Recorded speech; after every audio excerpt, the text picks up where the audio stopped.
وہ الفاظ سنائے گئے جو ان سائنسدانوں نے اپنی ریسرچ کے دوران معلوم کیے تھے، اور ایک گروپ کو کچھ ایسے الفاظ سنائے جو نفرت پر مبنی تھے۔ جس گروپ نے امن اور سکون والے الفاظ سنے تو وہ جلد ٹھیک ہو گئے، جبکہ نفرت انگیز الفاظ والے مریض اسی طرح برتاؤ کرتے رہے۔ پیراسائیکالوجی کے ایک مسلمان ڈاکٹر نے جب ان الفاظوں کو سنا تو وہ حیران رہ گیا اور ان سائنسدانوں سے سوال کیا کہ ان الفاظ کا آپ کو کیسے علم ہوا؟ تب ان سائنسدانوں نے یہ کہا کہ یہ الفاظ ان کے 20 سالوں کی ریسرچ کا نتیجہ ہے جو ہم نے ان مریضوں پر ٹیسٹ کیے جو دماغی طور پر ناکارہ ہو چکے تھے، اور حیرت انگیز طور پر ان الفاظ کی طاقت سے ان مریضوں میں کافی بہتری آئی ہے۔ جب اس مسلمان سائنسدان نے ان تمام الفاظوں کو ترتیب میں کیا تو وہ الفاظ درود شریف کے الفاظ تھے۔ درود شریف کے الفاظوں کے اس پورے پیٹرن میں ایک اہم راز چھپا ہے۔ اگر ان الفاظوں پر غور کریں تو بہت ساری باتیں سامنے آتی ہیں۔ درود شریف کے پہلے حصے میں ذکر ہے کہ اے اللہ رحمت نازل فرما حضرت محمد صلی اللہ علیہ وآلہ وسلم پر، جو اس بات کی طرف اشارہ ہے کہ آپ صلی اللہ علیہ وآلہ وسلم پر درود شریف بھیجنا کوئی معمولی بات نہیں۔ پیغمبر کی بلندی کا وہ مقام ہے جس بلندی کا ہم جیسے گنہگار تصور بھی نہیں کر سکتا۔ اس پہلے حصے میں آپ صلی اللہ علیہ وآلہ وسلم ہمیں یہ بات سکھا رہے ہیں کہ ہم اللہ سے درخواست کریں کہ اللہ اپنے نبی پر درود بھیج، کیونکہ ہم اس بلندی سے اتنی پستی میں ہیں کہ ہم اس قابل نہیں کہ نبی پاک پر درود بھیجیں۔ اب اس پہلے جملے کے دوسرے حصے میں آپ کی آل پر درود کا ذکر ہے۔ اب اس میں لفظ آل کو زیادہ تر آپ صلی اللہ علیہ وآلہ وسلم کے اہل خانہ سمجھا جاتا ہے، جن کو آل محمد کہا گیا۔ لیکن یہاں قابل غور بات یہ ہے کہ قرآن میں جہاں اللہ نے فرعون کی بات کی ہے تو وہاں آل فرعون کے الفاظ کا استعمال ہوا ہے، جس سے مراد فرعون کے تمام ماننے والے۔ تو اگر آل فرعون کا مطلب فرعون کے ماننے والے یعنی فالوورز ہیں، تو پھر آل محمد سے مراد حضرت محمد صلی اللہ علیہ وآلہ وسلم کے فالوورز یعنی پوری امت ہوگی۔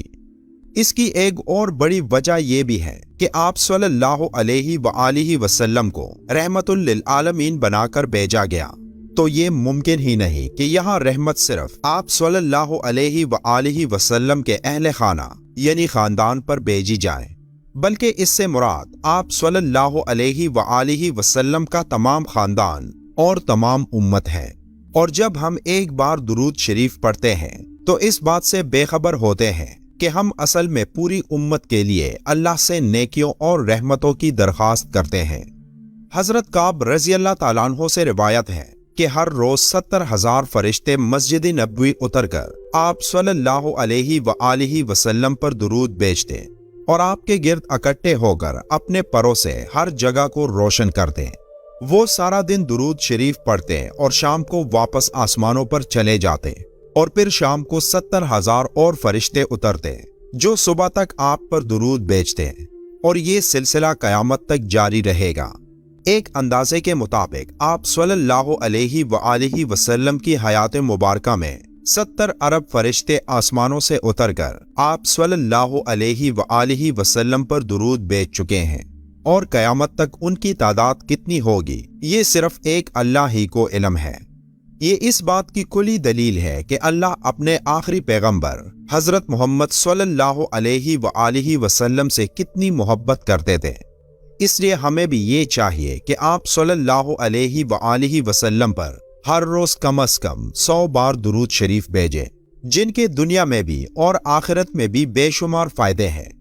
جو شخص پوری زندگی میں کثرت سے آپ صلی اللہ علیہ وآلہ وسلم پر درود بھیجتا ہے تو وہ قیامت کے دن آپ صلی اللہ علیہ وآلہ وسلم کے سب سے نزدیک ہوگا۔ ایک دفعہ درود بھیجنے پر اللہ اس شخص پر 10 مرتبہ رحمت نازل کرتا ہے۔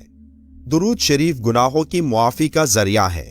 درود شریف کثرت سے پڑھنے والا غربت اور بھوک و افلاس سے دور ہوگا۔ درود شریف پڑھنے سے دل صاف ہو جاتا ہے، سوچ صاف ہو جاتی ہے، اور ایک انسان سکون اور امن کے ساتھ زندگی گزارتا ہے۔